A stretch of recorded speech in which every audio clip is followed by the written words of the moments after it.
This video sponsored by BuyMode shopping app.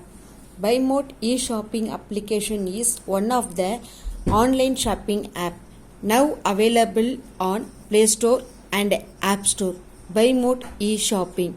Please click below link and install the application. Hello friends, நம்ம அனைவருக்குமே பிடித்த ஒரு நபர் என்றால் அது நம்மளுடைய தென்கட்சி கோ சுவாமிநாதன் அவர்கள் நமக்கு சிறு சிறு கதைகள் மூலம் நல் அறிவினை நமக்கு ஊட்டுவார்கள், நற்சிந்தனைகளை நம்முள் விதைப்பார்கள். அப்படிப்பட்ட அவருடைய சில சிந்தனைகளை பற்றி அவர் நகைச்சுவையாக சொன்ன சில சிந்தனை துளிகளை உங்களுடன் நான் பகிர்ந்து கொள்கின்றேன். சிறந்த துணை என்பது நம்மோட உடன் இருக்கிறதோ இல்லை நமக்கு உணவளிப்பதோ உடையளிப்பதோ கிடையாதுங்க. எண்ணங்களுக்கும் நம் உணர்வுகளுக்கும் மதிப்பளிக்கிறது தான் நம்மளுடைய சிறந்த துணைன்றத அர்த்தமாகும். நம்மளுடைய எண்ணங்கள் நன்றாக இருந்தால் நாம் எடுத்து வைக்கும் ஒவ்வொரு அடியும் நன்றாக அமையும். நம்மளுடைய உயர்ந்த எண்ணம் நட்பு கொண்டோருக்கு ஒவ்வொரு நாளும் தனிமை இல்லை. நாம் எப்படி இருந்தாலும் எப்படி வாழ்ந்தாலும் நம்மளுடைய எண்ணம் உயர்வாக இருந்தால் போதும். ஒரு நாள் நம் எண்ணமே நம் உயர்வுக்கு காரணமாக அமையும். சில பேர் சொல்லுவாங்க, என்னெல்லாம் ஏன்னு கேட்குறதுக்கு ஆளே இல்லை அப்படின்ற இந்த வாக்கியம் நம்மளுடைய வயதுக்கேற்ப மாறுங்க. அந்த வாக்கியத்தை ஒருத்தவன் இளமையில் சொன்னான்னா அவனெல்லாம் தட்டி கேட்கறதுக்கு ஆளே கிடையாது, அவன் இஷ்டத்துக்கு தெரியலான்னு அர்த்தம். அதுவே முதுமையில் கேட்டால் ரொம்ப பரிதாபமாக இருக்கும்.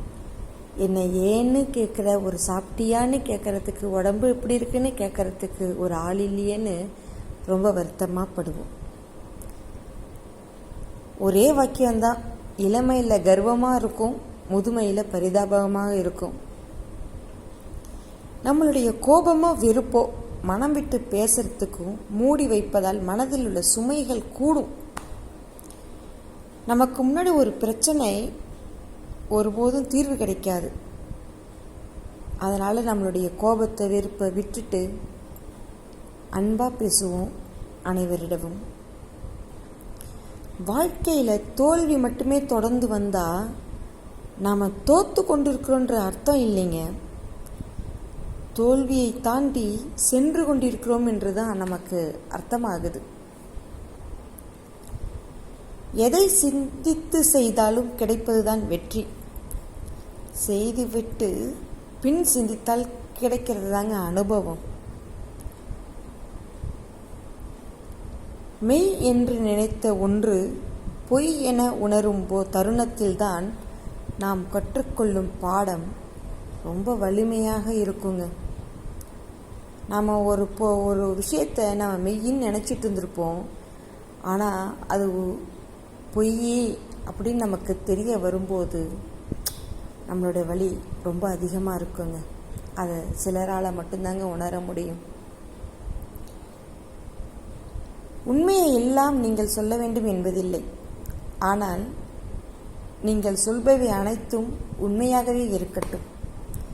இப்படி நமக்கு பல விஷயங்களை தென்கட்சி கோ சுவாமிநாதன் அவர்கள் சிந்திப்பதற்காகவும் சிரிப்பதற்காகவும் நம்மோடு பகிர்ந்துள்ளார்.